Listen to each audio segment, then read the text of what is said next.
Hello, everybody. Welcome back to Radio Entrepreneurs at 2023. Hard to imagine, but entrepreneurship still goes on. And, we started a series last week about George Santos. Seriously, Santos, seriously. And that's with Sheriff Sharkey. Welcome back, Phil. Jeff, thank you so much. And in honor, we have our special George Santos background screen. Hopefully you can see many shots of him, but I'm fired up today, Jeff. And All different personalities, I'm sure, all different stories. It's true. That's sort of the man in general. And I know as we get into this conversation, this is part 2 of our 3-part series, and we keep building on it. I don't know when it came in our country and the world, as we just spoke about, when lying just became acceptable. And I know a lot of my friends go to me, well, politicians, they all lie. And maybe they do, but nothing this gentleman says is truthful. Like you could say pathological liar, you could say habitual liar. Nothing that comes out of his mouth is a correct statement. And I believe he believes what he says. So he's dangerous in that regard. He reminds me of that old Saturday night live character, the liar. The liar. Yeah, I went to Harvard. Yeah. I went to Harvard. Yeah, that's the ticket. He really is. And as we go through today, and I like to bring up to speed, as you recall in our first episode, we spoke about his educational claims, all of which were false. No college degree. He went to some elite preparatory high school and had to leave because his parents didn't have the money in his senior year. Never was enrolled. Has a GED. I'm not even sure he has that.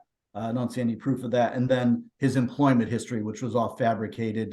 We'll talk about one of his jobs that he did actually work at today, but the other 2 that he claimed were total fabrications. And that leads me into today's segment, which is just his lies in general. What he has thrown out there. And I believe we have a person, Jeff, that if you can comment on it, I think he tries to mold himself to whoever he's speaking to. So if it's a Jewish American group, he becomes Jewish. If he's something else, for the sympathy, I didn't have money to get through prep school. If it's business, he'll just lie to you and steal your finances. So I think you have someone who really has no character regarding whatever he says, because it's going to make a great either ABC or Netflix movie. Another movie about another American sociopath. It's so true. So my first claim today is, of course, that he claimed to be a proud American Jew. And that he was Jewish, and falsely claimed his grandparents were Holocaust survivors. So some people take those types of statements very seriously and take great offense at these type of claims. But he did claim that his maternal grandparents changed their from their Jewish last name of Zambrowski. And this was from a Fox News digital show, so it's not just all CNN reports. And he actually said, quote unquote, "We don't carry the Ukrainian last name. For a lot of people who are descendants of World War II refugees or survivors of the Holocaust, a lot of names and paperwork had to be changed in the name of survival. So I don't carry the last name anymore of Zambrowski. I carry my mother's maiden name, which is on the Dutch side of the family." Unfortunately, as they did research and a genealogist was brought in, there's absolutely no sign of Jewish heritage or Ukrainian heritage in his family history. Never, ever anything to do with that.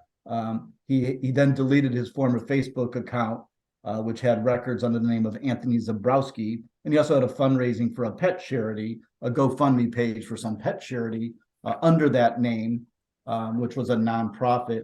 And we'll get into how that probably was a ruse just to raise money. So again, very serious claims, Jeff, when you tell people these type of things, when you're speaking to a Jewish community group and you claim to have gone through these hardships, when you're just lying. And he knows. Well, that's the problem with people too. I always say to people when they give me facts, supposed facts, I go, "Where's the research? Where's the source? Check it out. Double check it. Make sure before you tell me this that you've done your homework, or it's just an unvalidated opinion." Exactly. And that's why when I get into my background screens and people are like, well, it's no big deal, they lied about education. It is, because we say in my business that a leopard doesn't change their spots. It's an indicator into the person, and they don't just stop there. When they lie, they will lie, and they will lie. They further had a report here, the CNN K file, that he claimed that his grandparents again survived the Holocaust. And this was his answers. Now here's where he starts tap dancing. He says, "I never claimed to be Jewish," Santo told the Post, "because I learned my maternal family has a Jewish background. I said I was Jewish." So he also said he's very proud of his Jewish heritage, as recently as last November 2022 on appearance with the Jewish News Syndicate. So why he says this thing, I guess we could discuss that. And I believe it's most likely, as your background shows, is that he's looking for votes and he wants to be sympathetic when he's speaking to a Jewish community group. Truth be damned, right? But that's the type of person we have. He also claimed that his mother she immigrated from Belgium, and she said that she fled socialism. And there's no claims at all of his mother ever being out of Brazil. His family's from Brazil. His mother's never left Brazil, but he had a big statement in 2020 that he grew up with a mother who immigrated from Belgium. Again, obviously looking for votes or saying whatever he has to do at a particular time. Again, stacking lies on top of lies on top of lies. Another great lie of his is his mother's death. He said 9/11 claimed his mother's life. Again, very much touching on heartstrings, people's sympathy. We all can relate to that, that she was a 9/11 person who passed. Of course, 9/11, I believe, was in 2001, as we all know, and his mom died in 2016. Now, could there be situations where, again, people, gathered cancer and such and died at a later date? But he just goes on and on and on about lying and playing people. And now he's in our government and he's voting on important elections and laws. So that's where we're at with this gentleman. Oh, and as I've said to you before the show, President Biden did him a big favor by leaving all the files in his homes, which is a nice distraction for the Republicans to focus on another topic. Absolutely. It seems to be always the next shoe. You just, as bad as you are, you just have to wait till the next bad guy comes out. But hopefully this guy doesn't get pushed aside because, again, there's lying and there's mistakes. And we could talk about Trump and Biden and what they've done with taking files from offices, which never should be allowed. But this gentleman will go on and on, continuing his falsehoods.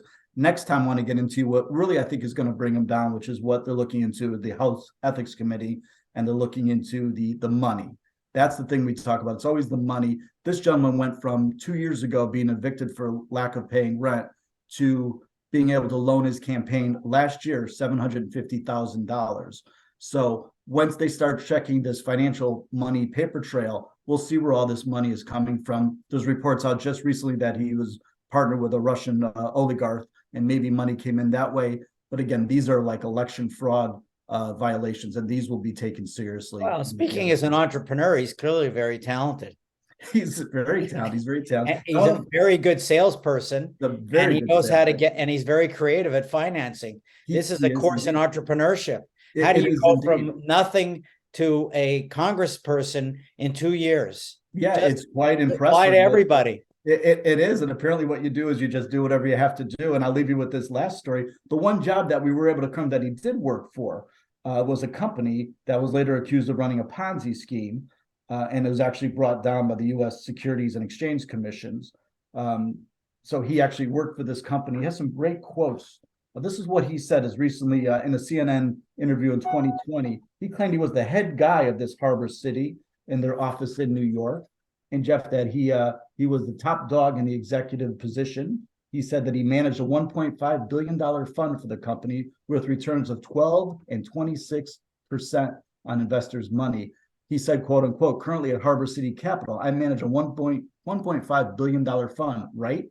And I know how to manage it well. I give record returns to anybody who watches this. They'll understand. I'm giving 12% on a fixed year income and 25%, 26% on an IRR return.